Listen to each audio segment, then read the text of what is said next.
But it's always nice to be here. I love Canada. Great. I really do. Yes. And you're here playing tonight with Joey Barron and David Fink. Correct. And from what I understand, you've been playing with them for a while. Yes, we've worked together off and on for any number of years. Maybe with David especially, I've maybe 20 years when he was just a pup. Longer than that, actually. And Joey probably 15, something like that. But we, you know, whenever they're available, I feel very fortunate that they can do it. So. It seems like in the jazz world there's a lot of switching around and people don't tend to stay in the same group for too long. What do you see as one of the main advantages to sticking with the same musicians for long periods of time?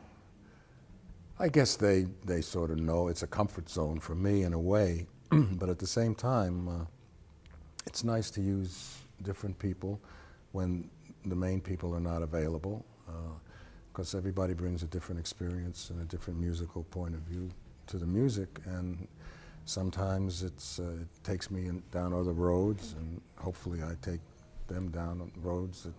So it's nice to be able to do that, not to have the same group all the time, and plus they're never all available all the time. So that's the nature of the beast, I guess. But it's nice. It's nice. What do you think about some of the sort of supergroups that are being formed specifically for jazz festivals or for jazz clubs, where big names are just kind of lumped together for perhaps the marketing? Maybe that's just That's my exactly take. what it is. It doesn't do anything for me particularly, but I understand commercially why they do it.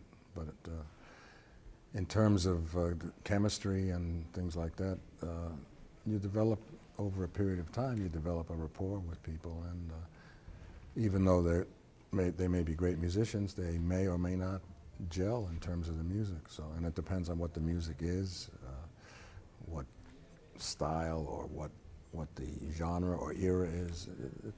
It's a crapshoot, but at the same time, commercially, it draws people in, and that's the bottom line for the people who run these festivals, to make some money and put the fannies in the seats, as we say. Great. You've played with, I read that you were one of the first members of John Coltrane's quartet. Well, I was the first pianist, yes. Okay. Before McCoy, yes. Okay, and you've played with Chet Baker and Stan Getz and Kenny Dorham and Art Blakey and so on and so forth. A long list. Who has been one or a couple of the musicians you've most enjoyed playing with, dead or alive? Who have you most enjoyed playing with, and why?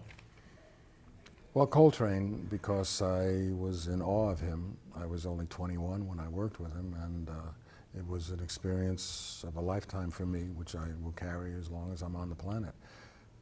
He never said much. He was very quiet, but I had listened to his records, of course, in school when I was in high school and college, and he was a big influence on me, musically speaking. And he was part of the Miles Davis Quintet, which included the first quintet with Philly Joe Jones and Paul Chambers and Red Garland.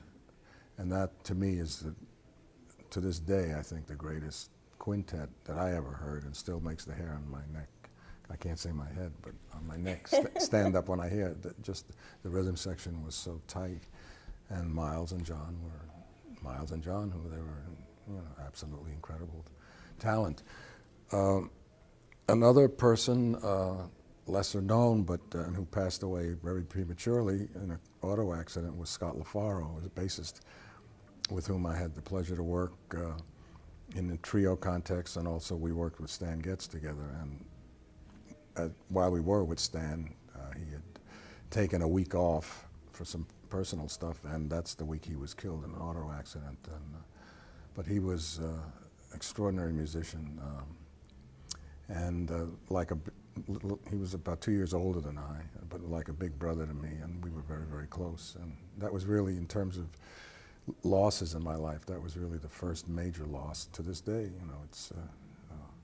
But he was incredible talent, incredibly talented. And I've been fortunate enough to hook up with his sister in recent years. She lives in California, and when I work out there, we have dinner, and that's always nice to renew that friendship.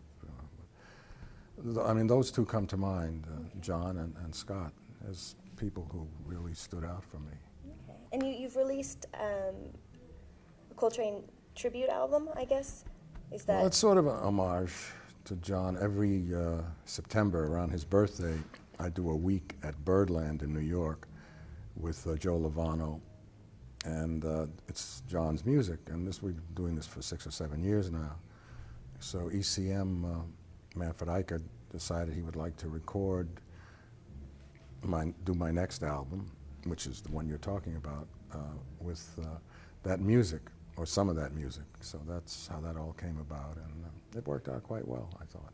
Great, great. And you've been playing piano since you were very, very young.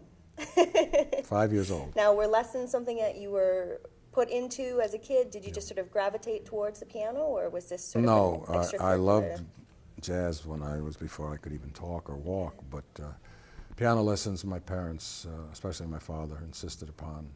I thought it would be best, at least the piano, which is the orchestra. And from there, if I wanted another instrument or something, but to have a foundation in piano, which was really, I think, the basis of it all, in terms of making other instruments that you come to easier in a way. Because, as I said, the orchestra is right in front of you. And so I started lessons when I was 5 with classical music, of course, or European music, if you will.